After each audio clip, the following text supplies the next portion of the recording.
Donc aujourd'hui, ce Solution Pro va porter sur le BIM, donc Building Information Modeling ou maquette numérique en français. Je ne vais pas m'essayer à une explication. Je pense que notre invité du jour, François Pellegrin, le fera beaucoup mieux que moi. Donc bonjour François et merci beaucoup de participer à notre webinaire. Donc je vais vous laisser vous présenter puis commencer votre présentation. Bonjour à toutes et à tous. Donc, aujourd'hui, on va effectivement parler du BIM qui, il y a encore quelques années, posait plein d'interrogations aux architectes. Aujourd'hui, les sondages montrent qu'une majorité d'entre nous y vont. Alors, c'est dommage parce qu'évidemment, là, je ne vous vois pas. Donc, j'aurais fait vite un petit sondage à main levée pour savoir qui était déjà bien dans le BIM et qui n'y était pas encore. Mais bon, on y va à l'aveugle. La présentation que je vais vous faire va vous montrer le BIM, tout ce qu'on peut en tirer, que ce soit sur la copro ou pas sur la copro, mais je vais quand même rester centré sur finalement l'enjeu de la rénovation.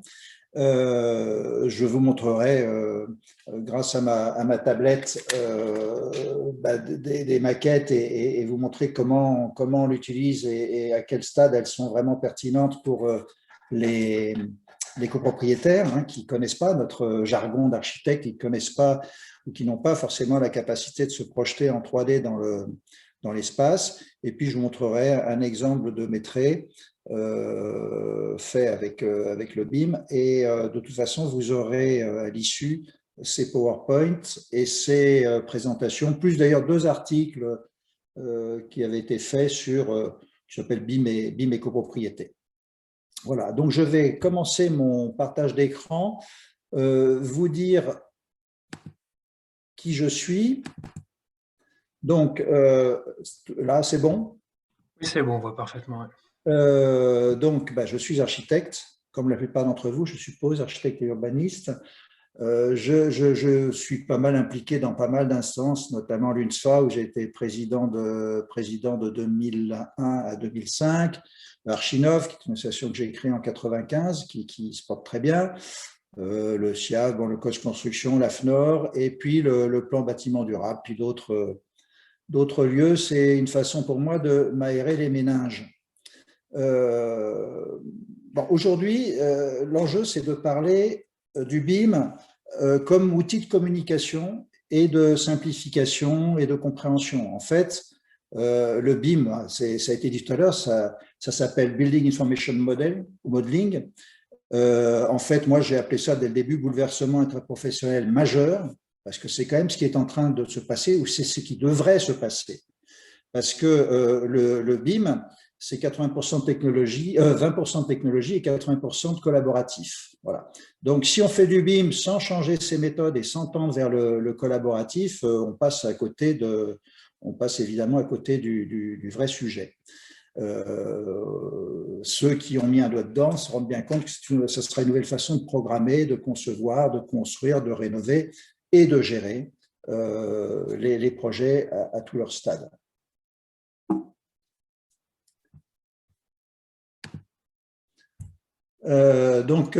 Bouleversement interprofessionnel majeur, c'est donc un travail collaboratif à partir d'une maquette numérique, ce qui suppose effectivement d'être déjà bien à l'aise dans le 3D. Ce n'est pas AutoCAD qui va vous amener au BIM. Donc, vous avez des logiciels. Le plus utilisé chez les architectes, c'est Archicad. Vous avez ensuite évidemment Revit et puis vous avez Allplan et puis d'autres logiciels. Ce qu'il faut, c'est s'assurer que ces logiciels, les 3 que je viens de citer, en tout cas le font, savent transformer la maquette que vous aurez saisie sur votre ordinateur en conformité avec la norme IFC, qui est une norme internationale, qui va permettre d'exporter votre projet vers d'autres acteurs, d'autres métiers, et donc vers d'autres logiciels de métier, lesquels, grâce à cette norme, pourront exploiter les données issues de la maquette. Alors, le BIM, ça a déjà 30 ans d'âge. Et en fait, ce que le bâtiment vit aujourd'hui comme une révélation, une innovation, une révolution, moi je dis que c'est juste un gros rattrapage de 30 ans de retard. parce que tous les autres secteurs l'utilisent depuis des décennies, l'aéronautique, l'automobile, le ferroviaire, l'électroménager. Alors, sur l'image à gauche, c'est moi quand j'étais petit, c'est dans une des revues de l'UNSFA, c'est en octobre 86, je relatais ce que c'était que le BIM. Moi, je suis tombé dedans, pas tout à fait par hasard, je ne pense pas qu'il n'y a jamais de vrai hasard, mais c'était à l'occasion d'un contrat de recherche que j'avais avec le plan construction et architecture qui s'appelle maintenant le PUCA, plan urbanisme, construction et architecture, qui avait lancé un appel à recherche qui s'appelait Climat, architecture, forme nouvelle. Alors certes, c'était plus tourné vers la construction neuve que vers la réhabilitation. D'ailleurs, on ne parlait pas trop de réhabilitation. Je vous parle des années 80, début des années 80. Et moi, j'ai fait mes études d'architecture pendant les 2 chocs pétroliers, donc j'ai bien vu l'impact que finalement l'énergie ou le manque d'énergie ou le coût élevé du prix de l'énergie avait sur nos façons de travailler et sur la consommation des bâtiments et donc sur la façon de les concevoir.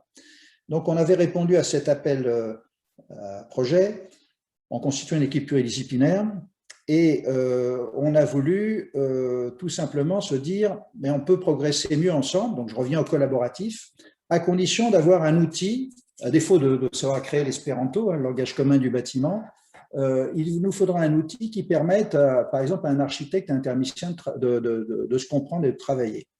Eh bien, à l'époque, ça vous paraît curieux, mais il y a une époque où il n'y avait pas de 3D. C'était le cas. Il n'y avait pas de micro-ordinateurs. Ils sont arrivés en France dans les années 78-80.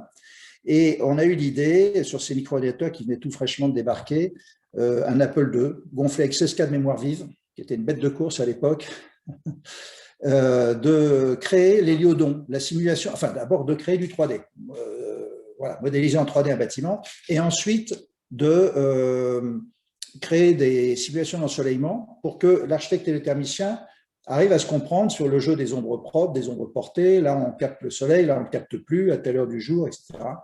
Et de pouvoir extraire de ces données, de cette maquette 3D, des métriques qui permettaient au thermicien d'aller faire ses calculs, à l'économiste, parce qu'on avait un économiste aussi, de faire ses calculs, et à un maître d'ouvrage, parce qu'on avait des maîtres d'ouvrage, de faire ses calculs à lui. Et ces petits schémas à droite, qui étaient dans cette revue de 86, montrent le schéma de gauche, comment s'élabore un projet traditionnellement, je dirais, sans informatique, ou avec de l'informatique, mais de base. Donc voilà, il y a un découpage en phase, ce qui ne veut pas dire que dans le BIM, il n'y a plus de découpage en phase, mais elles sont un peu plus fluides. Et puis, en fait, le projet, il est décrit, de phase en phase, ils enrichis en précision, mais il est décrit sur des supports différents. Il y a un bout de Word, un bout d'Excel, un bout de coupe sur AutoCAD, un bout de je ne sais pas quoi sur ailleurs, etc. Donc, en fait, dans ce schéma-là, les informations, elles ne sont pas forcément cohérentes. C'est-à-dire que vous allez bouger quelque chose dans votre Word, dans votre descriptif, ça ne va pas changer, ça ne va pas se répercuter ailleurs. Donc, c'est vrai que dans ce schéma, on arrive vite à avoir de la redondance et puis quelquefois aussi des lacunes, des manques d'informations. Mais dans ce schéma, ce qui est nocif, c'est que finalement, et on l'a tous vécu, hein, c'est que par exemple, le thermicien, eh bien, il attendait que le dossier soit prêt à partir chez le tireur de plan pour se mettre à faire son calcul. Comme ça, il était sûr de le faire qu'une seule fois. Donc, par opposition, on avait dit, ben voilà, si on sait faire une base de données géométrique, mais géométrique à valeur ajoutée, c'est le schéma de droite, dans lequel on a non seulement du graphique, mais on a aussi la correspondance de ce graphique en termes de matériaux. En fait, l'architecture, c'est un jeu de vides. Ces vides sont composés par des séparateurs d'espace. Si on sait qualifier les vides en leur attribuant une fonction, par exemple un titre, un séjour, et si on sait qualifier les parois qui séparent ce séjour des autres pièces, eh bien, voilà, là, on va avoir de l'information qui sera unitairement déposée et donc chacun pourra, selon le contrat qui lui est accordé, aller puiser ou verser des informations dans cette base de données. Voilà, ça c'est le schéma qu'on a fait en 86, qui relatait d'ailleurs des rendus qu'on avait fait avant, mais c'était pour communiquer à la profession sur ces sujets, et voilà finalement le schéma du BIM. Donc c'est un vieux schéma qui a été adopté par toutes les zones d'industrie, et on pourrait se poser la question, et je vais vous donner la réponse, pourquoi le bâtiment a-t-il loupé le coche? Pourquoi le bâtiment, alors qu'en 80 il existait déjà plein de logiciels 3D, s'est-il fourvoyé? Parce qu'il y avait un super commercial qui s'appelle Monsieur Autodesk, qui a dit bon, écoutez, ouais, pour faire des fusées, des cafetières, des trains, il faut des outils sérieux, 3D partagés, mais vous, les petits gars du bâtiment, j'ai un truc merveilleux, ça vous suffira, c'est une planche à dessiner électronique. Et AutoCAD s'est répandu sur toute la planète, parce que ce n'est pas français, hein, c'est mondial ce phénomène. Alors, si on veut être positif, on dira que grâce à AutoCAD, l'informatisation des gens du bâtiment s'est accélérée rapidement. Si on veut être négatif, on dit OK, mais elle s'est répandue de la manière la plus bête qui soit et a tué au passage pas mal de petits logiciels 3D qui étaient pleins de promesses. Voilà, donc ça c'est pour l'histoire, pour vous expliquer pourquoi ce retard français. Maintenant, il n'y a pas à rougir, mais il y a des objectifs à atteindre. Je dis que c'est le seul moyen maintenant de sortir de l'âge de pierre, sans jeu de mots avec la pierre qui peut parfaitement se faire en BIM. L'occasion pour les archis de jouer quand même pleinement leur rôle. Je ne sais pas si tu as remarqué, mais depuis des décennies, on se fait tailler des croupières d'année en année. Travailler intelligemment avec les ingénieurs, renforcer les liens avec les industriels, faire du zéro défaut avec l'entreprise, et puis à la fin, surtout, et c'est important, livrer une base de données pour l'exploitation maintenance. Et bien sûr, se servir de cet outil pour communiquer et faciliter finalement la compréhension du projet. La première vertu du BIM, c'est de démocratiser la compréhension d'un projet d'architecture, ce qui n'est pas forcément donné à tout le monde. Et puis alors, il y a d'autres objectifs qui sont quand même importants. Moi, je suis toujours à rappeler que les coûts de non-qualité dans le monde du BTP, qui fait 140 milliards d'euros de chiffre d'affaires, comme on dit couramment, enfin les qualiticiens disent que le coût de la non-qualité, c'est 10 à 15% d'un secteur. On est donc dans les 15 à 20 milliards d'euros gaspillés chaque année, tous ensemble, joyeusement, sans s'en rendre compte, parce que c'est dans la poche de tout le monde, les personnes, les coûts de non-qualité. On sait toujours se plaindre de la non-qualité qu'on subit, on ne se vante pas trop de la non-qualité qu'on provoque. Si notre dossier n'est pas bien ficelé, voilà, derrière, on aura des problèmes. L'objectif, après, c'est effectivement de faciliter la gestion du patrimoine, et le BIM a un grand rôle à jouer dans ce domaine. L'affaire est entendue maintenant, hein, la transition environnementale, la transition énergétique et transition numérique, même combat. Je rappelle qu'en 2009 a été créé le plan bâtiment Grenelle, qui s'est appelé ensuite plan bâtiment durable, avec toujours Philippe Pelletier à sa présidence. J'ai la chance de faire partie de son bureau depuis la création, donc on est là pour essayer de lever les freins à ce qui tend vers le développement durable et accélérer les leviers, et notamment, et particulièrement aussi maintenant, dans le domaine de la réhabilitation. Ensuite, il y a eu en 2015 la création du plan de transition numérique du bâtiment qui s'est poursuivi en 2018 avec la création du plan BIM 2022. Et finalement, dès 2016, on a découvert qu'on commençait à se mettre à peu près d'accord pour avoir des approches un peu moins technicistes, plus humanistes et sociétales.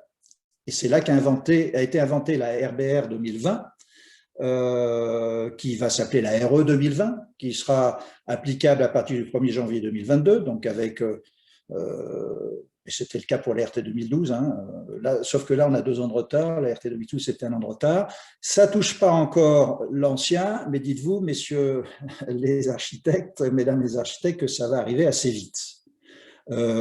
Et que nous dit la RE 2020?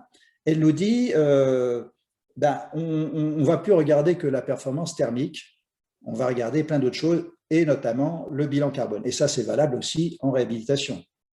En réhabilitation, on a des bâtiments qui ont l'âge qu'ils ont, qui ont certaines vertus, mais aussi pas mal de pathologies.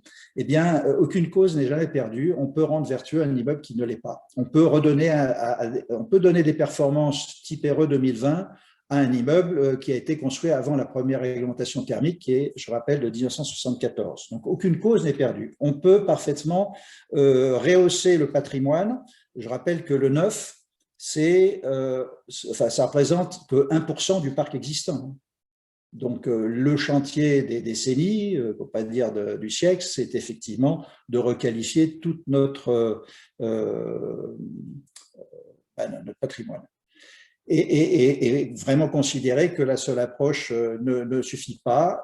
On le voit en copro tous les jours. Ce n'est pas le rapport du thermicien qui excite les foules, et même quelquefois ça les repousse, parce que de ce rapport, on va voir les détracteurs aux changements ou aux travaux vont lire très vite que le temps de retour d'une ITE, c'est 15 ou 20 ans, changement de fenêtre, etc.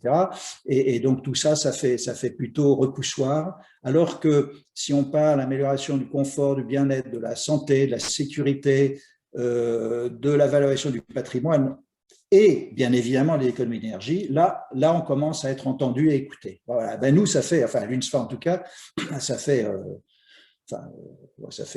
plusieurs décennies que j'y suis, mais en tout cas, quand j'ai pris la présidence en 2000, je n'ai cessé de relayer ces discours-là en disant que les vrais sujets, c'était effectivement le confort des gens et pas que la thermique. Je suis content de voir que maintenant, dans les slides, dans les transparents de l'ADEME, y compris l'ADEME, hein, l'agence française, enfin, c'est l'agence de développement de la maîtrise de l'énergie, ça figure qu'il faut élargir la focale. Voilà.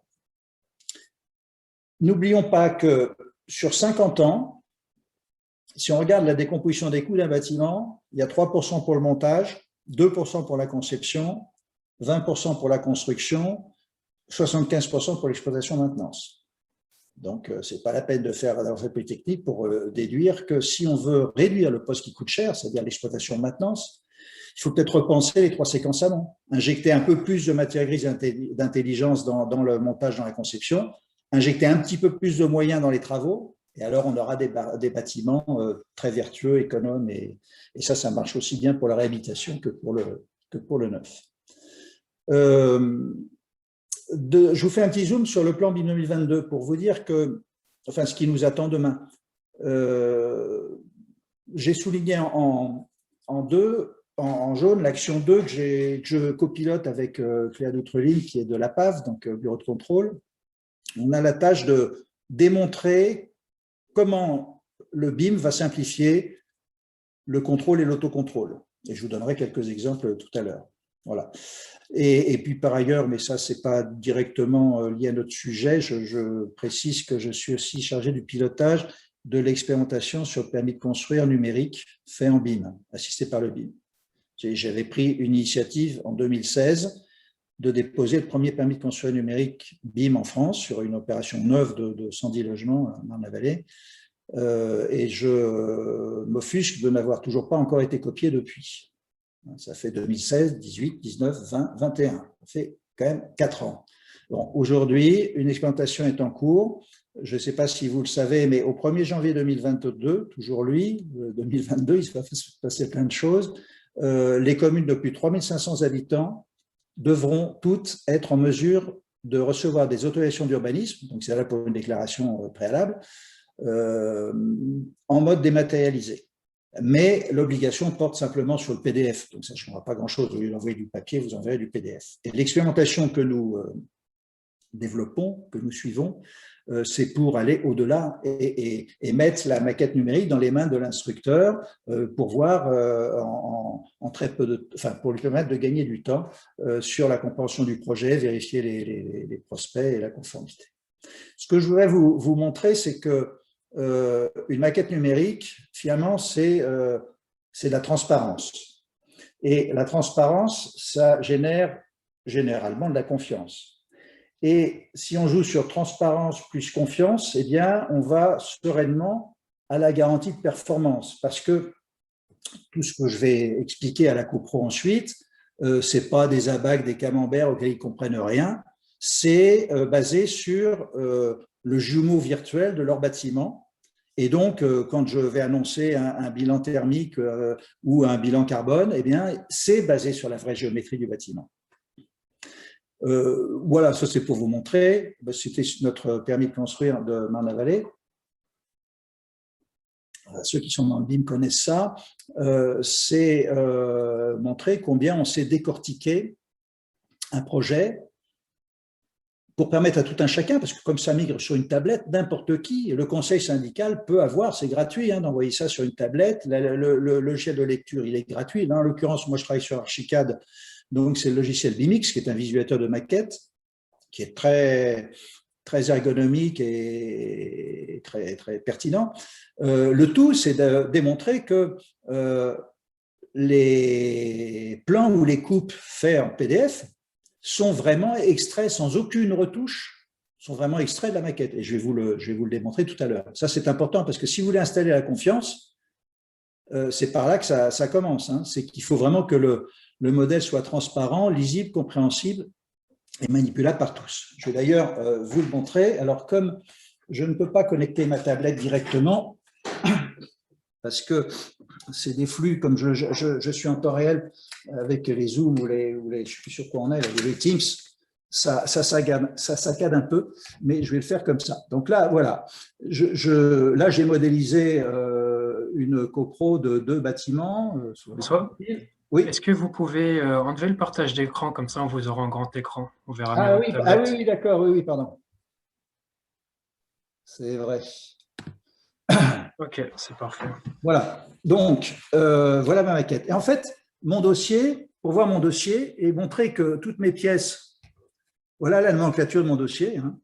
Donc si je vais, j'y vais là, voilà, bon, j'ai ma page de garde, j'ai photos du site, et là je commence à avoir des vues de la maquette, enfin des extraits de la maquette, c'est des coupes, là c'est les façades.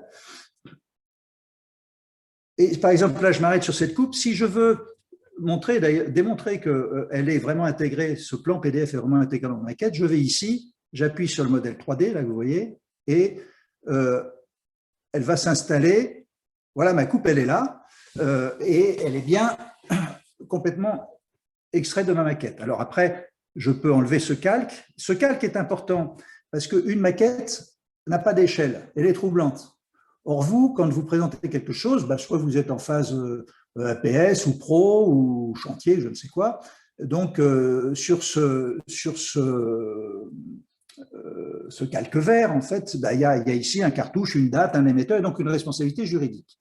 La maquette n'ayant pas d'échelle, elle peut être dangereuse toute seule. C'est pour ça qu'il faudra toujours l'accompagner des PDF. Donc, je pousse mon calque et après, je peux faire autant de… Pardon. Voilà, je peux faire une coupe tous les centimètres, voilà, je peux vraiment aller me promener partout dans mon bâtiment et aller expliquer aussi des choses que Madame Michu, je ne sais pas ce que j'ai contre avec cette Madame Michu, que je cite tout le temps, je ne la connais pas, j'en connais aucune, mais ce que je veux montrer, c'est que je rattrape ma coupe, c'est pas ergonomique pour moi parce que je suis tout de travers, peut-être pour vous non plus.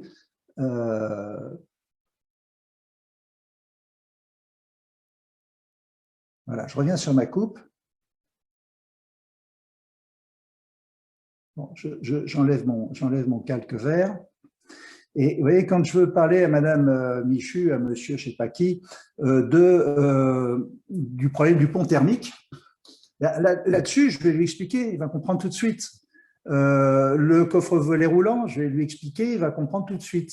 Donc voilà, c'est une manière aussi de simplifier par l'image la compréhension d'un certain nombre de phénomènes thermiques ou autres. Et puis, évidemment, quand je vous disais que ce 3D, il avait une consistance parce qu'il y avait de l'information à valeur ajoutée, si je vais cliquer sur un objet, en l'occurrence cette fenêtre, pardon. Voilà, j'ai tout son pédigré qui va s'enrichir au fur et à mesure de l'évolution du projet. Et donc, cette information, je vais la partager. Je vais la partager avec le thermicien, déjà. Je vais la partager ensuite à l'appel d'offres avec les entreprises qui sauront tout de suite le nombre et le type de fenêtre. Je vais la partager ensuite avec le syndic quand tout le monde se sera mis au carnet numérique d'entretien. Et donc, pour faciliter les 50 ans ou 100 ans qui suivent de gestion de ce patrimoine. Voilà, donc c'était pour vous montrer. Alors oui, pardon, ce que je fais en coupe ici, évidemment, si je suis sur un plan, je vais prendre le plan du sous-sol ou le plan un plan d'étage courant, j'affiche mon plan d'étage courant et je vais le recontextualiser dans la maquette 3D. Voilà. Et donc là, je vais faire la même chose. Hein. Je peux aller déplacer mon calque, je peux aller de la cave au grenier pour faire comprendre à tout le monde comment ça se passe dans ce bâtiment.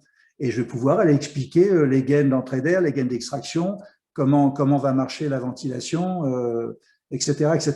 Voilà. Donc ça, c'était pour vous montrer, je vais revenir en partage d'écran, pour vous montrer l'intérêt. Je peux vous dire que dans une assemblée de copro avec 100, 200 personnes dans la salle, ou 20, peu importe le nombre, ça calme. Vous tenez le débat. Vous n'êtes pas pollué par quelqu'un qui va dire « ouais, mais alors là, vous avez le pont thermique, machin, etc. » Non, vous emmenez tout le monde dans l'aventure parce que tout le monde peut comprendre ce genre d'image.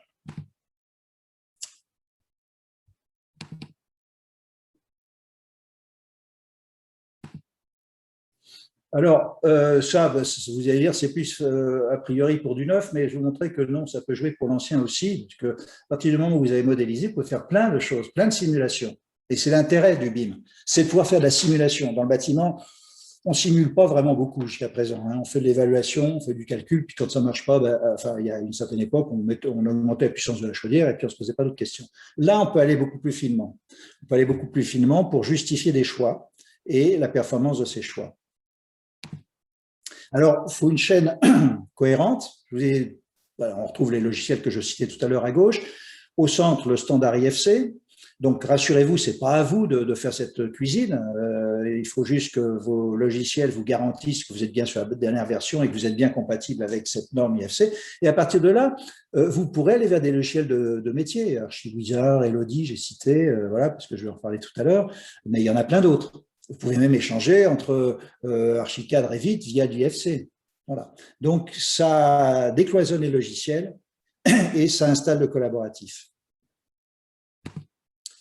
Par exemple, je peux appréhender au moment du jour que je souhaite, alors soit sur la journée, soit sur une heure, soit sur un trimestre, soit sur une année, je peux avoir des spectres solaires comme ça, de l'irradiation, pour comprendre là où je vais pouvoir capter ou pas capter. Et puis, vous avez la petite échelle là, en haut à droite qui vous donne les valeurs. Voilà, donc ça, tout le monde peut le comprendre. Alors que les rendus des thermiciens ou les abacs ou les machins, personne ne les comprend.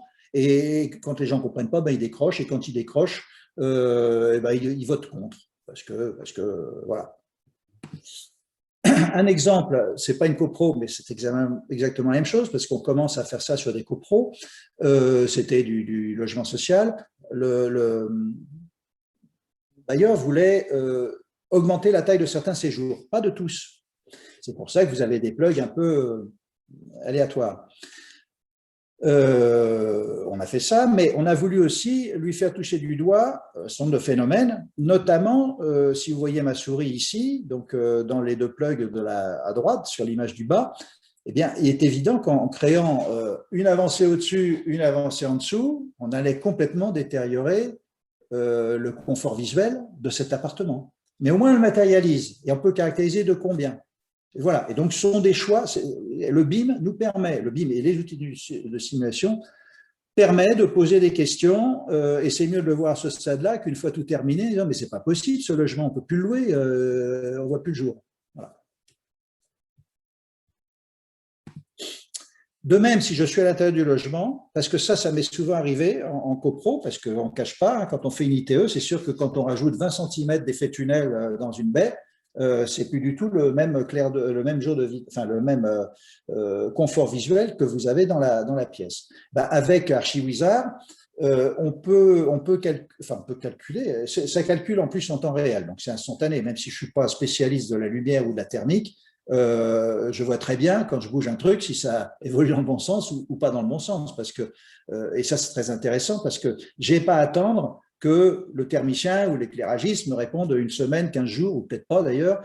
Et quand on est dans l'élan de la créativité, on veut être épaulé par des outils comme ça qui nous guident pas à pas.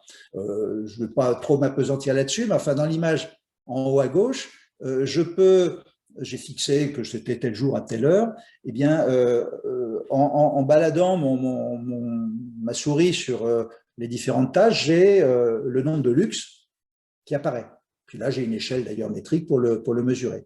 Ici, c'est un autre exercice. Ici, j'ai posé 2 capteurs virtuels sur ces 2 fenêtres parce que je veux savoir comment elles se comportent. Enfin, qu'est-ce qu'elles reçoivent en ensoleillement direct et qu'est-ce qu'elles perçoivent en ensoleillement diffus. Donc, le graphe ici à gauche représente cette fenêtre-là, le graphe à droite représente cette fenêtre ici. Là, vous avez les mois de l'année et ici, vous avez les heures. Et vous avez en bleu les flux indirects et en rouge les flux directs. Voilà. Donc là, en l'occurrence, on avait des lames de store devant, mais ça permettait de voir à quel moment, ça permettait finalement de sculpter l'énergie ou doser plutôt l'énergie et la lumière qui rentrent par cette fenêtre. Là, c'est pour aborder la question du bilan carbone. Je vous ai dit que la RE 2020, et même s'il n'y a pas de RE 2020, quand vous faites de la rénovation et que vous décidez de faire de l'isolant, vous réfléchissez l'isolation par l'extérieur, vous devez réfléchir aux bons matériaux à mettre au bon endroit pour le bon usage et privilégier plutôt des matériaux vertueux. Donc, grâce toujours au langage IFC, là, c'est le CSTB qui développe l'outil FBIM Elodie. Et Elodie, vous allez pouvoir faire votre bilan carbone. Vous allez sélectionner des matériaux que vous allez rajouter, des isolants ou autre chose, et puis le logiciel va extraire les quantités, donc vous n'aurez pas à les rentrer. Vous aurez juste à caractériser le produit que vous mettez, et à la fin, il vous fera l'addition en disant, parce que dans le bilan carbone, il y a 14 lots, hein, c'est des tas de gens savants qui sont réunis pendant des années pour définir qu'il fallait 14 lots, et puis ça vous donne le spectre de savoir les lots qui pèsent les plus lourds ou les moins lourds, et donc ceux sur lesquels il est plus important ou plus stratégique d'agir. Puis ça va vous restituer des graphes araignées ou radar qui vous permettent de venir devant la copro présentant 2-3 solutions et leur dire c'est eux les payeurs, hein, donc c'est à eux de choisir, mais vous pourrez montrer tout de suite celle qui est plus vertueuse que l'autre. De même, si on parle d'une ITE, mettons, vous allez pouvoir rapatrier directement de la base de données de l'industriel des produits et les plugger sur votre bâtiment et après faire les calculs de performance. Alors, j'ai présenté juste ça, mais vous avez la même chose pour les isolations de terrasse, vous avez la même chose pour d'autres produits. Voilà, donc c'est une nouvelle dimension qui s'ouvre, c'est d'aller directement chercher de l'info dans des bases de données industrielles et les rapatrier dans votre maquette. Je ne dis pas que tout marche impeccable aujourd'hui, mais c'est quand même la tendance. Ça, c'était autre chose qu'on a développé sur notre fameux chantier de permis de construire numérique. On continue d'ailleurs, on travaille sur de l'immersion virtuelle en 3D collaboratif. C'est-à-dire que là, on a les lunettes et on a dans la cabane de chantier, c'est l'image en haut à gauche, le vidéoprojecteur se met juste au pied, donc on ferme les stores de la cabane et puis on a sur 2 mètres de haut, enfin 3 mètres de large par 2 mètres de haut, on a son bâtiment dans lequel on est et on va pouvoir, avec nos lunettes, être dans une immersion 3D. Alors, il n'y a pas que l'effet waouh, hein, parce qu'il y a toujours cet effet au début, mais c'est vrai que c'est très intéressant pour anticiper des gestes, comment on va accrocher l'ITE à tel endroit sur tel truc, voilà, ça permet de répéter. En chantier, je vous souhaite d'utiliser cet outil-là. Il y en a d'autres, hein. Il y a Final CAD, mais qui est beaucoup plus cher. Archipad, je n'ai pas d'action, mais je le recommande. Ce n'est pas Archicad, hein, c'est Archipad, qui est un logiciel finalement d'élaboration de contrôle de chantier et de gestion de réserve. Moi, quand je fais mes DTG en copro, quand je vais dans la copro, j'ai ça avec moi et les observations, elles sont géolocalisées, assorti d'une photo, tout ça est trié ensuite par corps d'état ou par domaine, partie commune, partie privative, toiture, façade, etc., sous-sol. Et voilà, c'est de l'information limpide, bien structurée. Et quand je rentre chez moi, le compte rendu, il est déjà chez tout le monde. Ça, c'est un autre clin d'œil. C'était bon, sur la tour Super Montparnasse qu'on a réhabilité, qui n'est pas la tour Montparnasse, hein, c'est un nichage d'habitation. J'avais mis dans le hall de l'immeuble les plannings à barres pour expliquer aux habitants à quel moment les nacelles sur mât allaient passer devant leurs fenêtres. On m'a dit, bah, on ne sait pas lire vos trucs.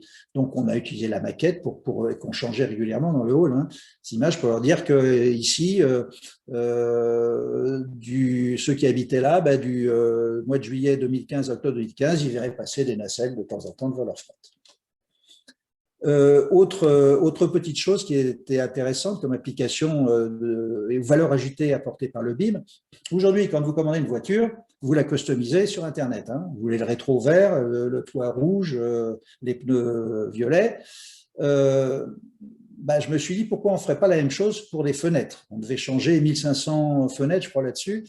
Alors, bien sûr, les fenêtres à l'extérieur, elles ont toutes la même couleur. Mais à l'intérieur, on a finalement senti que les habitants aimeraient pouvoir avoir un peu plus de choix. Donc, on a arrêté 3 choix avec le conseil syndical et au même prix, évidemment, les gens pouvaient donc choisir 3 couleurs pour la menuiserie, enfin la face intérieure de la menuiserie.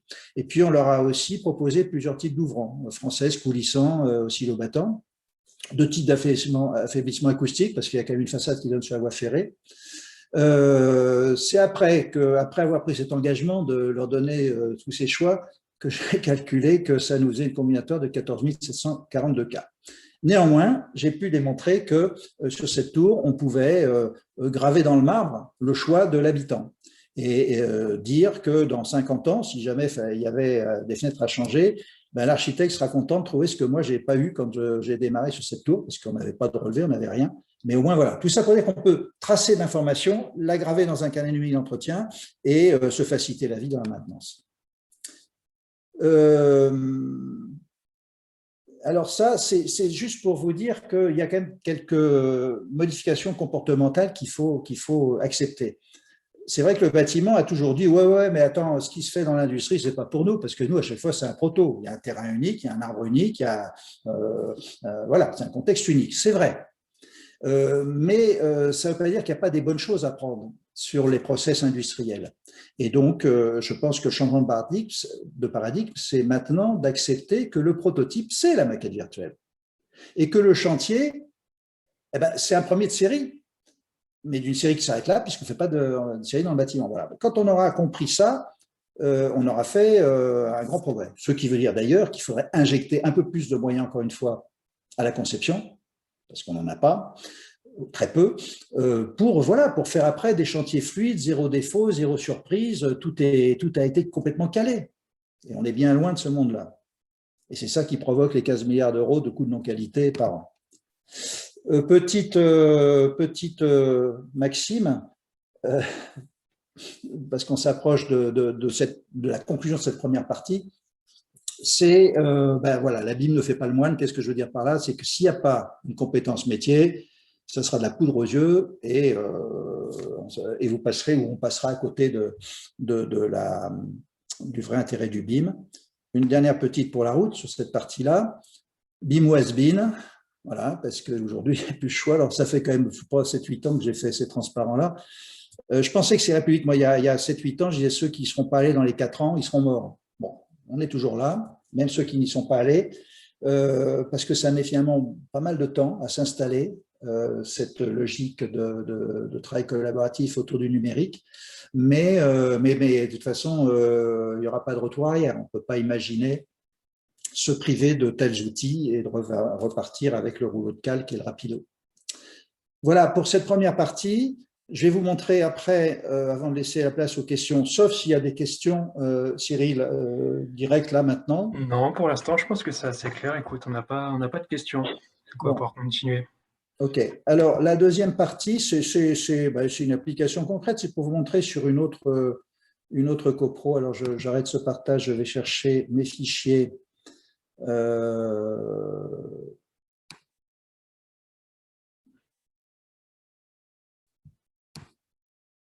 Je ne l'ai pas ouvert, donc je vais le chercher là-dedans. Vous pouvez quand même, pendant ce temps-là, poser des questions dans le chat si vous en avez, sur le bout de la langue. Formation.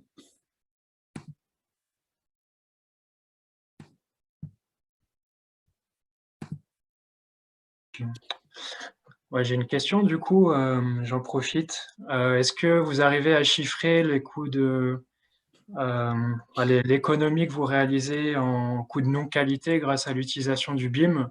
Parce que ça représente quand même un investissement en phase d'avant-projet de faire cette maquette-là. Est-ce Ouais. que c'est quantifiable? Euh, En fait, plusieurs façons de répondre à la question. Moi, je réponds toujours à cette question que c'est si on forçait à travailler sur AutoCAD qu'il faudrait que je facture un surcoût. Ça, c'est pour dire que j'avais fini mon plan. Donc, c'est une question de pratique. On sait que pour des gens qui ont eu le malheur de travailler en AutoCAD pendant longtemps, le coût je dirais, de la mutation et du passage au BIM, c'est 12 à 15 000 euros par poste de travail. Pourquoi? Parce qu'il faut un logiciel plus cher, il faut un personnel plus qualifié, il faut repenser le mode de travail dans l'agence, donc ça fout un peu le bordel. Mais ceux qui sont sur des logiciels 3D depuis très longtemps, ils font du BIM sans le savoir. Notamment ceux qui sont sur Archicad depuis que Archicad existe, ça fait plus de 15 ans, 20 ans, ils font du BIM ou ils sont à la porte du BIM sans le savoir. Donc, la notion de surcoût est très relative, ça dépend de votre niveau de départ. Par contre, c'est vrai qu'investir dans une maquette pour, à la fin du DTG, diagnostic technique global, se trouver remercié et remis en concurrence par une autre équipe qui aura fait du dumping pour avoir la maîtrise d'œuvre, vous pouvez l'avoir en travers de la gorge. Parce que faire une maquette, alors moi je ne le fais pas systématiquement. D'ailleurs, vous remarquerez que dans ceux qui sont coutumiers de l'Agence parisienne du climat, le BIM est une option. Il est cité dans le cahier des charges. Ça a un certain coût qui n'est pas si élevé que ça, si vous maîtrisez bien le BIM, et si l'immeuble est relativement récurrent. Vous pouvez vous arracher les cheveux sur une petite copro de 15 logements en faubourien, tordu dans tous les sens, et être plus rapide pour faire une barre HLM, enfin un type HLM de 15 niveaux, tous pareils. Voilà. Donc, il faut regarder avant. Mais c'est vrai. Pardon? Non, j'acquiesçais, ok. Bon, donc maintenant, je vais repartager mon écran et je vais vous montrer justement à quoi ça sert. Donc là, on est sur une autre copro. On ne l'a pas eu d'ailleurs, hein. On a fait le DTG, puis après, nouvel appel d'offres, machin, je ne sais même pas ce que c'est devenu, je sais pas où ils en sont. C'est très fatigant, les copros. C'est pas des gens constants, c'est pas des gens fiables, généralement. Pardon pour ceux qui sont copropriétaires qui pourraient m'écouter, parce qu'il y a toujours quelqu'un qui dit ah ouais, tiens, on n'a qu'à prendre son DTG, puis on consulte les entreprises. Voilà. Enfin, c'est toujours essayer de grappiller, et donc ça n'installe pas la confiance non plus n'est pas installée à ce moment-là. Alors, bon, là on modélise. Alors, modéliser le petit environnement comme ça, bon, on aurait pu le simplifier plus. Vous prenez le cadastre, vous regardez le nombre de niveaux, vous montez avec un SketchUp ou un Archicad, en 1h30, vous avez fait votre quartier. Hein. Bon, voilà, sommairement. Bon, voilà, différentes vues extraites de la maquette. Donc, ça va vous restituer les façades. Quand vous donnez ça à un appel d'offres aux entreprises, ou même à votre thermicien, hein, par contre, il faudrait en discuter aussi entre nous, maîtrise d'œuvre, parce que cet effort que nous faisons, qui a fait économiser des dizaines d'heures chez le thermicien, il faut quelque part que ce soit pris dans la balance. Il ne faut pas que ce soit l'architecte qui est l'auteur de la maquette qui fasse l'effort pour tout le monde sans qu'on lui trouve un équilibre. Différentes coupes, voilà, après vous l'extrayez dans tous les formats que vous voulez. Et ensuite, vous allez pouvoir caractériser, ça c'était les plans qu'on m'avait donnés, hein. Moi je dis à la copro, ma maquette aura la précision des plans que vous m'aurez remis. Mais à ce stade-là, on n'est pas à 3 ou 10 cm près. Hein. Je ne prends pas la responsabilité de livrer une maquette en disant… D'ailleurs, s'ils n'ont pas payé la maquette, parce que dans mon offre, je dis, voilà, la maquette, elle coûte, mettons, 4 000 euros, ou 5 000 ou 2 000, ça dépend du truc, ou 8 000, je je leur précise que même s'ils ne l'apprennent pas, de toute façon, je la ferai quand même parce que c'est notre façon de bosser. Mais par contre, ils ne l'auront jamais. Ils l'auront pendant la phase, ils l'auront visualisation, mais jamais ils la récupéreront. Et comme un jour, quand le carnet numérique d'entretien sera obligatoire, ce qui devrait arriver dans quelques années en copro, on se rendra compte que 80% des informations du carnet numérique, ça vient de la maquette, ça peut venir de la maquette numérique. Changeons peut-être de regard. Vous voyez, alors donc, ce qu'on fait, c'est que ça permet, on explique, voilà, ici on va mettre une ITE, alors elle ne sera pas violette, on explique qu'on prend des couleurs volontairement sauvages pour juste que l'œil voit bien, et puis à côté, on a le métré qui sort, c'est pas nous qui allons taper sur Excel, ça sort automatiquement. Et puis, s'il y a un petit point singulier, ici, le haut-vent, voilà, on parle du haut-vent, on peint en plan, machin, on donne des codes, comme ça, tout le monde comprend de quoi il retourne. Ça, c'est la façade sur jardin. Alors, en plan, on montre bien que c'est la façade ici en jaune, que c'est pas l'autre. Et puis, c'est pareil, on a les métrés qui sortent. Et ça aussi, ça rassure, je dirais, transparence, confiance, garantie de performance, c'est-à-dire que je dis aussi à l'entreprise, ou l'entreprise le sait, c'est pas la peine d'aller m'inventer 1,50 m de façade en plus, parce que tout le monde a la maquette, donc tout le monde sait la vraie quantité. Là, voilà, il y avait un passage sous porche, et ça permet de se mettre au clair. Qu'est-ce qu'on isole, qu'est-ce qu'on n'isole pas, qu'est-ce qu'on veut, qu'est-ce que vous voulez. Évidemment, ce ne sera pas du orange et du rouge, mais voilà, ça permet d'entraîner un débat avec tout le monde qu'il est difficile de faire avec les documents traditionnels. Quand il va s'agir de l'isolation du survol au-dessus du voisin, voilà, on peut aussi saisir la copro, on a les mètres carrés et c'est clair pour tout le monde. Voilà le pignon. Si je monte sur la toiture, bon, ça c'est pour les fenêtres, on va caractériser les différents types de fenêtres. Et on a la nomenclature des fenêtres. Pourquoi il est parti mon truc? Enfin, de toute façon, j'avais fini. Le dernier plan, c'était de vous montrer la toiture. Et donc, sur la toiture, on voyait la même chose, sauf que l'entreprise, toujours pressée, qui va peut-être pas forcément se déplacer dans un premier temps, elle aura toutes les souches, toutes les contraintes, tous les petits chameaux, et elle pourra faire son prêt en connaissance de cause. En tout cas, elle ne pourra pas dire « Ah oui, mais je n'avais pas vu que ci, que ça ». Voilà, mesdames et messieurs, ce que je voulais vous dire. Il nous reste 10 minutes de questions-réponses. Super, merci beaucoup François. Je pense que c'était très intéressant, la démonstration sur la tablette. Ça marche bien, même si on ne peut pas le projeter directement, c'est toujours intéressant de voir cette interface-là. Donc j'ai deux questions pour l'instant. Donc une première, on me demande, mais je pense qu'on y a un peu déjà répondu, notamment avec ce document sur les métriers. Mais comment se gère l'interface entre l'architecte et les bureaux d'études thermiques, par exemple, qui renseigne les paramètres thermiques des objets? Archicad et Revit permettent-ils de remplacer Perenou ou autre? Cela permet-il d'aider au chiffrage des travaux? J'ai envie de répondre oui à toutes ces questions. Simplement, il faut savoir comment vous vous situez. Est-ce que vous voulez embarquer totalement chez vous la thermique? Dans ces cas-là, il faut avoir des compétences béton. Ou embaucher un thermicien salarié et vous pourrez tirer la quintessence de la maquette. Parce qu'aujourd'hui, je l'affirme, même si les camarades thermiciens sont à l'écoute, je n'ai pas encore rencontré vraiment beaucoup de BET qui travaillent sur la maquette. Par contre, ça commence à venir. Et pour répondre, oui, à partir de Revit ou d'Archicad, vous avez des plugins, par exemple de Climawin ou d'ArchiWizard, qui sont archivisage, je l'ai montré tout à l'heure, qui permettent tout de suite de basculer dans un calcul de performance. En fait, avec une maquette bien faite, l'architecte, s'il a un peu de bagage économique, s'il veut faire de l'économie, et un peu de bagage thermique, s'il veut faire de la thermique, peut très bien déposer son attestation RT 2012 ou RE 2020, faire donc sa performance énergétique, son bilan carbone. Après, s'il veut aller faire du dimensionnement d'équipements, de chauffer, etc., il faut qu'il soit vraiment compétent.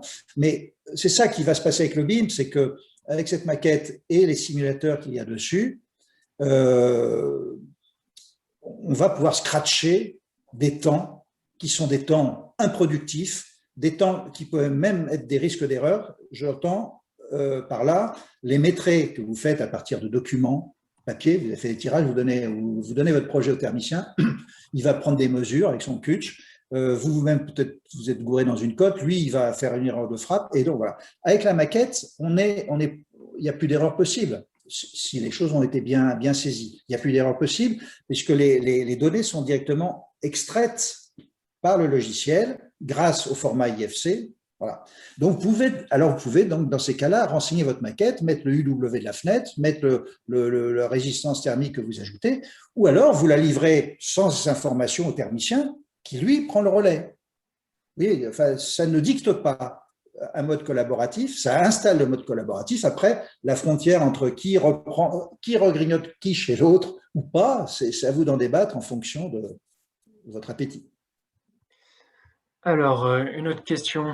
À quel moment intervient un éventuel géomètre? En cas d'ITE, scanner la façade pour la transférer sur le modèle BIM, est-ce que c'est possible? J'imagine que c'est la question. Oui, bien sûr. Alors, comme les copros, contrairement à un bailleur, ne sont pas enclins à investir. Jamais ils vous paieront un relevé de géomètre. En fait, ils vont le payer, le relevé de géomètre, parce qu'au moment du lancement du chantier, l'entreprise, elle l'a mis dans son prix. Donc, de toute façon, c'est eux qui le paieront, mais ils ne veulent pas le payer, enfin, ils ne veulent pas que ça se voit, quoi, finalement. Donc, en fait, c'est pour ça que je vous dis que moi, je leur dis la maquette à la précision des documents que vous m'avez donnés. Si c'est issu d'un relevé de géomètre parce qu'ils ont un relevé de géomètre, eh ben, je m'engage sur ce que le géomètre a livré. Si c'est un vieux plan de construction d'origine, des années 50 ou 60, bon, bah, c'est pas un DOE, hein, voilà. Mais pendant la phase étude, diagnostic et pendant la phase APS Pro et même DCE, c'est largement suffisant. Après, pour la mise en œuvre, non. Pour la mise en œuvre, il faudra effectivement, si vous faites un bardage, une vêture, il faudra scanner et opérer. Sur la tour supérieure Montparnasse, même si on avait fait intervenir un moment un géomètre, l'entreprise a fait intervenir aussi le sien et elle a découvert entre la base et le haut une flèche de 10 cm, quoi, qui évidemment figurait sur aucun plan. Alors là, on avait une question, mais je pense qu'on y a déjà répondu, notamment par cette réponse-là. Donc, c'était sur l'amélioration de la précision de la maquette au fur et à mesure de l'avancée dans les étapes du projet. Ouais. Donc, je pense que c'était ça. Oui, je pense qu'il ne faut pas non plus tomber dans l'excès de zèle. Une maquette faite sur des plans d'origine, on vérifie aussi, on a nos yeux, hein, mais on ne va pas refaire des métrés, sera parfaitement valable jusqu'au DCE. Et après, pour la mise en œuvre, oui, sans doute, si c'est un bardage, si c'est une ITE, voilà, mais s'il y a du calpinage avec, je sais pas, des coupages d'acier, d'alu ou autre chose, oui, là, il faudra rentrer dans une grande précision. Alors, une autre question, changement d'échelle. On me demande, est-ce que vous avez déjà testé le BIM en habitat individuel? Oui, bien sûr. J'en fais pas beaucoup parce que je suis sur Paris et puis nous on a une activité équivalente en neuf et en réhab pour des bailleurs ou pour des privés. Je fais pas beaucoup de maisons individuelles étant sur Paris, j'en fais une ou deux plutôt pour répondre à un ami ou un ami d'amis. Par contre, il m'arrive, on a pas mal de sujets de surélévation. La surélévation, quelquefois, c'est un tout petit truc, hein. Moi, j'ai des surélévations sur Paris qui font peut-être 790 mètres carrés parce qu'au-delà de 800 mètres, ça pose des problèmes. Mais j'en ai aussi qui font 40 mètres carrés sur élévation. Enfin, j'en ai fait une à Montrouge, donc c'était d'ailleurs sur une maison. Et on utilise toujours le BIM. Vous savez, quand on est tombé dedans, on n'a pas envie de goûter autre chose. D'ailleurs, moi, j'ai connu que ça. Donc, il n'y a pas de petits projets ou de grands projets. Est-ce que les grands projets sont plus propices au BIM? Ça se saurait parce qu'il y a encore 5 ans, toutes les grosses agences qui étaient sur les gros projets, elles étaient en AutoCAD. Hein. Aujourd'hui, elles passent en BIM. Mais non, un petit projet passe très bien en BIM. Il faut l'expliquer à son client. Ça a un petit coût, mais si on raisonne objectivement et honnêtement entre tous les acteurs, ça générera de l'économie. Ça a un coût pour ceux qui s'y mettent. Mais le problème, c'est que faut déjà, il y en a plus, ils sont plus nombreux ceux qui s'y mettent que ceux qui y sont déjà. Et l'autre chose, c'est que nos partenaires ne jouent pas forcément le jeu. Hein.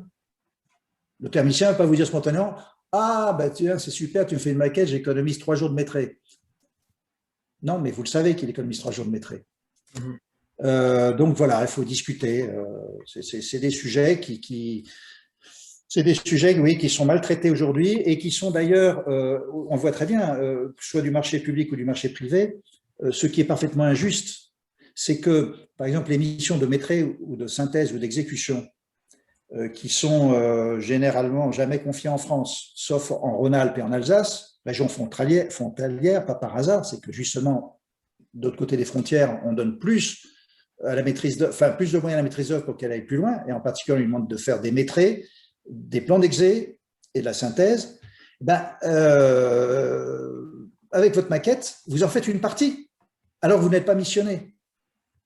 Donc, il y a un moment, il faudra peut-être taper sur la table en disant on arrête de jouer à ça parce que vous nous prenez pour ce qu'on n'est pas. C'est toujours un peu une bagarre. Hein. Autre question, donc concernant la maquette numérique, s'il vous manque des données, comment est-ce que vous gérez cette absence? Comment est-ce que vous alertez le maîtrise d'ouvrage? Est-ce qu'une maquette qui n'est pas complète sur les données que vous utilisez en source est quand même utile? Si on est en copro, on pourrait se contenter, ce que je fais quelquefois hein, pour aller vite, on saisit l'enveloppe, clos couvert, les fenêtres, et puis je saisis les couloirs. Et puis les refends les séparatifs entre deux logements, et je ne rentre pas dans le logement. Je fais quand même l'effort de localiser les gaines techniques. Je vous rappelle que les gaines techniques sont des parties communes, et que comme si vous faites de l'ITE et changez les fenêtres, vous aurez forcément à agir sur les bouches d'entrée d'air ou d'extraction. Donc voilà, il suffit de localiser ça, parce qu'en plus, en copro, vous allez découvrir, c'est quand vous rentrez dans le logement, que la cuisine qui était là au départ, elle est passée là-bas. Donc, il n'est pas question d'aller remettre à jour tous les plans de ses propriétaires privés. Par contre, les organes vitaux du bâtiment, surtout si on raisonne après base de données d'exploitation maintenance, il faudrait mieux qu'ils soient bien à jour, les gens déplacent rarement les gaines. Ce qu'ils savent pas malheureusement bien faire, c'est les revêtir de marbre ou les planquer derrière des meubles et les rendre inaccessibles, y compris les bouches. Ça, c'est un autre problème. Mais non, on peut simplifier la maquette à l'enveloppe, puisqu'on va travailler sur l'enveloppe du bâtiment et sur la ventilation. Ok. Deux dernières questions, on va essayer de finir avec celle-ci. Donc la première, c'est sur le niveau de maîtrise du BIM avec les entreprises avec lesquelles vous travaillez, et notamment comment se fait la communication, est-ce que c'est facilement utilisable par eux, est-ce que ça nécessite une petite formation? Alors, il y a des lots qui sont prédestinés, les lots charpentes, les charpentiers travaillent entre eux depuis toujours, hein, les charpentiers ou les couvreurs. Les lots fluides, oui, mais on ne va pas forcément aller modéliser tous les coudes et tous les trucs. Bon.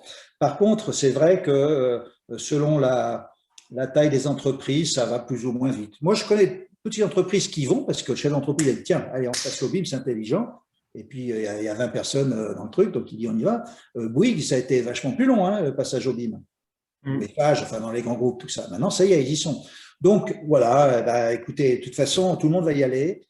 Aujourd'hui, oui, on ne rencontre pas encore de façadiers qui disent ouais. Par contre, ils vont apprécier de pouvoir avoir la maquette et les maîtriser pour même faire leur offre, parce qu'ils vont pouvoir tout de suite avoir des quantités, des machins, même si eux ne sont pas manipulateurs du BIM, ils seront manipulateurs du visualisateur du BIM et diront merci, parce que vous m'avez vachement simplifié mon travail. Moi, quand je me suis avoir présenté à l'équipe études de prix à Eiffage il y a 8 ans, peut-être 10 ans maintenant, la même chose, hein, ce qu'on faisait avec ça, et ils m'ont dit, mais c'est génial votre truc, ça s'appelle comment déjà? Le BIM. Et oui, on va gagner 2 mois hommes à chaque appel d'offres. Après l'étude de prix. Donc c'est sûr que quand vous avez une maquette, même si l'entreprise ne travaillera pas dessus, dans sa phase de réponse à l'appel d'offres, c'est un gain de temps. Et ça aussi, ça devrait être quelque part réinjecté dans l'économie du projet. Parce que l'entreprise continue à chiffrer son mois homme ingénieur, enfin si c'est un gros projet, ou sa semaine ingénieur pour faire des maîtrises, alors qu'elle a pu les faire. Je pense qu'on va un peu gratter de temps parce qu'il y a des questions qui me semblent importantes d'y répondre, si vous avez 2-3 minutes, François. Oui, c'est bon. Alors, on me demande si la maquette a donc comme la maquette a comme objectif la maintenance à long terme, comment se passe la passation de celle-ci à la fin du chantier vers la maîtrise d'ouvrage? Comment s'assurer qu'elle restera à jour, notamment pour des maîtres d'ouvrage privés? Alors, j'ai supprimé tout à l'heure en relisant mes slides une slide que j'aurais dû finalement conserver parce qu'elle répondait à cette question. Je pense que pour la mise à jour, les archives pourraient très bien, qui sont l'auteur de la maquette, pourraient très bien proposer de repasser une fois tous les ans ou tous les 2 ans ou tous les 3 ans pour, s'il y a eu des modifs, la mettre à jour. Après, la passation de la maquette, en fait, ça sera peut-être la passation des 2 maquettes. Je m'explique. En tout cas, dans le neuf. Quand vous faites du neuf en maquette, vous allez livrer un DOE, dossier d'ouvrage exécuté, tel que construit, et elle sera très lourde parce que très riche de tout. Et vous auriez intérêt à livrer à côté une maquette expurgée, simplifiée, pour la gestion maintenance de tous les jours. Après, les maîtres d'ouvrage expérimentés seront, à partir de la maquette exhaustive, tirer une maquette plus légère d'exploitation. Il se développe, en tout cas chez les bailleurs sociaux, ou dans les grands tertiaires, des outils, il y a des outils de gestion de patrimoine basés sur une maquette numérique. Je ne connais pas encore de copro ou de syndic qui soit tombé là-dedans, mais on travaille aujourd'hui activement avec UNIS, FNAIM, on a créé un collectif rénovation globale, largement ouvert à tous ceux qui veulent y rentrer. Et on travaille sur ces questions de mise au point de process fluides, notamment à partir de la maquette, mais pas que. Et ça permettra dans le temps de répondre précisément à ça. Pour l'instant, c'est encore un peu tôt. Ok. Alors, il me semble que vous avez une proposition de projet, donc je propose à ceux qui sont intéressés par votre expertise de vous contacter peut-être par le mail qui figure dans le support de présentation. Si vous Oui, me permettez. sur le support. Sinon, vous tapez Pellegrin avec un seul L et vous me trouverez. Oui, c'est très bien référencé, ouais. Et dernière question, c'était par rapport à l'utilisation du géomètre. Est-ce que du coup, ce serait pas préférable de l'intégrer dès la mission d'étude d'exécution? C'est ce qui se passe. Si vous avez un calpinage avec un bardage, en étude d'exécution, enfin, je veux dire préparation de chantier, l'entreprise passera par là et elle l'aura intégré dans son prix. La question que j'évoquais tout à l'heure, si vous commencez à dire à la copro que pour faire votre BIM, il vous faut un relevé de géomètre à 7 000 €, jamais vous l'aurez. La copro n'investira jamais là-dedans. Eh bien, merci beaucoup François pour avoir participé à ce webinaire. Il n'y a pas de quoi, c'est moi qui vous remercie.